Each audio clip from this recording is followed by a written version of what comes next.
Do you remember Blue Texas? Sort of a series of posts going around in 2020, fantasizing about the idea of Texas going blue in that election. Now, why did we see so much Blue Texas that year? It was because there were polls coming out that Joe Biden might be within the margin of error to defeat Donald Trump in that election in that state. Now, that turned out to not happen. To not even really get close to happening. And in 2022 and 2024, that gap seemed to get wider than ever for the Democrats. But there's some interesting stuff happening in this 2026 midterm election cycle that makes me think Blue Texas might be back, maybe. It all starts with two elections going on right now: the Democratic primary and Republican primary for the Texas Senate seat. Now, if you're someone who is really excited about the possibility of a Democratic senator from Texas, you should temper your expectations from the start. But if the most likely candidates from each party right now win their nomination, there is a serious chance of a very close election. Let's start with the Republican primary. Now, there's several candidates running in this race, but the two most important candidates are the current incumbent, John Cornyn, and the Texas State Attorney General, Ken Paxton. Normally, especially in a Republican stronghold like Texas, you would expect the incumbent to sail to re-election with no problem. But the Republican base is mad at John Cornyn. Why? Back in 2020 and 2021, he did not join other Senate Republicans when they filed lawsuits against the election results from the 2020 election. Now, with how much goes on a day-to-day basis, you would assume that this is old news, but the MAGA base, and especially Donald Trump, have not forgotten about this.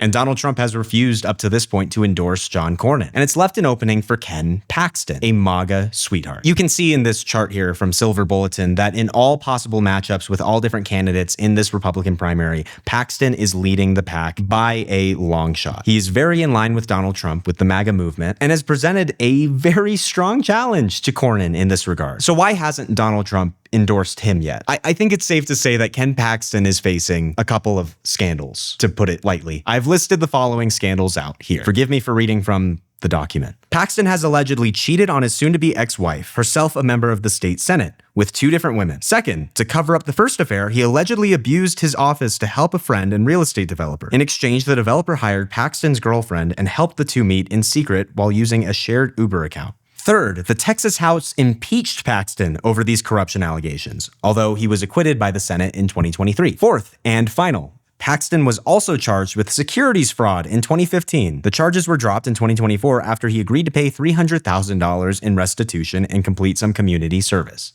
Again, we're going to look at that chart.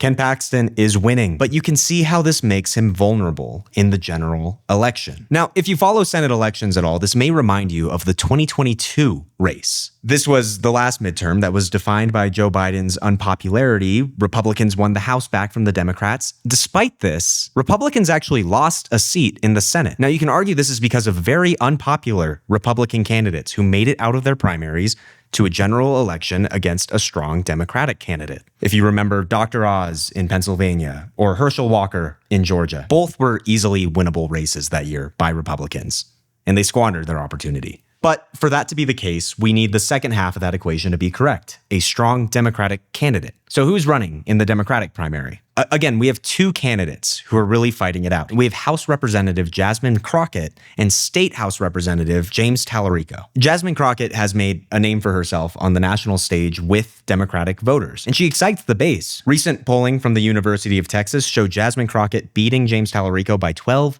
points. But this was polling from a couple weeks ago. This is very important. Now, if you've been following the news at all for the last couple weeks, you may remember that Stephen Colbert brought James Tallarico on his show for an interview, and he claims that Paramount executives forced him to keep that interview off the air due to allegations of threats from the FCC. So Colbert decided to air this interview on the Late Show YouTube channel. Now, as of the time of recording this, it has 8.9 million views, and it was only posted 8 days ago. Now, many Democratic voters are starting to vote this week in the Democratic primary in Texas. There isn't a lot of available polling that has come out since this interview, but needless to say, it has skyrocketed Tallarico's chances of winning this primary. This is very important for this race. We can see here from Real Clear Politics that recent polling from last month shows Tallarico within a point of beating Ken Paxton. This is not the case for Jasmine Crockett in the general election. Despite being popular with the Democratic base, Crockett has a hard time appealing to general electorate voters in Texas. Tallarico seems to not have the same struggle. And keep in mind, these numbers are assuming that Republicans' popularity with the national electorate does not continue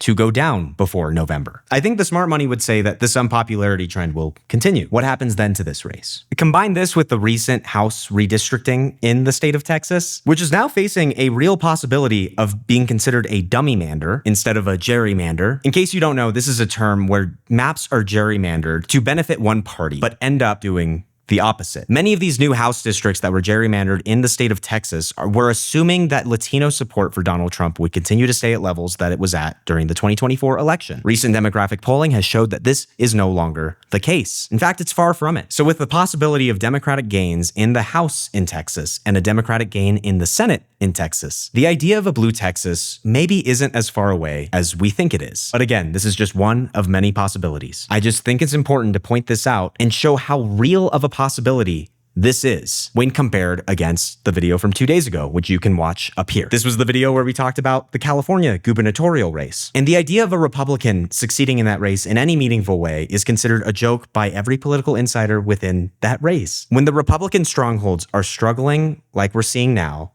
and the Democratic strongholds aren't, it makes you wonder what the next 10, 15 years of politics are going to bring us and where the two parties are going to find their new battleground. So yeah, if you're interested in the idea of a blue Texas, I would watch out for this race. And if you'd like to see more analysis on races as we go into 2026 and just get a deeper understanding of the news that matters in US politics, subscribe today. We'd love to have you. All right, see you tomorrow.